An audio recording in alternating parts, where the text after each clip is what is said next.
Kothamangalam SSC കോളനികളിലെ കുടിവെള്ളക്ഷാമം പരിഹരിക്കണമെന്നാവശ്യപ്പെട്ട് Kerala state കർഷക തൊഴിലാളി union municipal east west village കമ്മിറ്റികൾ നഗരസഭാ ചെയർമാന് മെമ്മോറാണ്ടം നൽകി.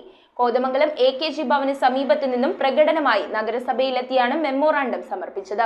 ഉദ്ഘാടനം KSKTU area president AV George നിർവഹിച്ചു.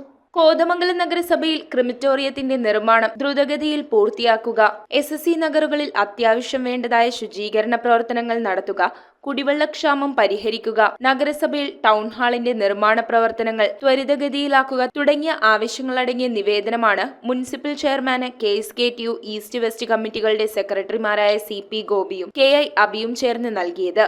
കോതമംഗലം AKG ഭവന് സമീപത്ത് നിന്നും പ്രകടനമായി നഗരസഭയിലെത്തി. ശേഷം ചേർന്ന യോഗത്തിൽ CP ഗോപി അധ്യക്ഷത വഹിച്ചു. KI അബി സ്വാഗതം പറഞ്ഞു. മെമ്മോറാണ്ട സമർപ്പണം KSKTU area president AV George ഉദ്ഘാടനം ചെയ്തു. KSKTU ഏരിയ വനിതാ സബ് കമ്മിറ്റി കൺവീനർ രാധാമോഹൻ നന്ദി രേഖപ്പെടുത്തി. News bureau, Kothamangalam. പെരുമ്പാവൂർ കൂട്ടുമഠം ശ്രീ ബാലസുബ്രഹ്മണ്യ സ്വാമി ക്ഷേത്രത്തിലെയും പെരക്കാട് മഹാദേവ ക്ഷേത്രത്തിലെയും തിരുവാതിര തൈപ്പൂയ മഹോത്സവം 2025 ഫെബ്രുവരി 4 മുതൽ 11 വരെ ആഘോഷിക്കുന്നു. വർഷത്തിൽ ഒരിക്കൽ മാത്രം നടക്കുന്ന ഭസ്മാഭിഷേകവും മറ്റു വഴിപാടുകളും ഭക്തർക്ക് മുൻകൂട്ടി ബുക്ക് ചെയ്യാവുന്നതാണ്.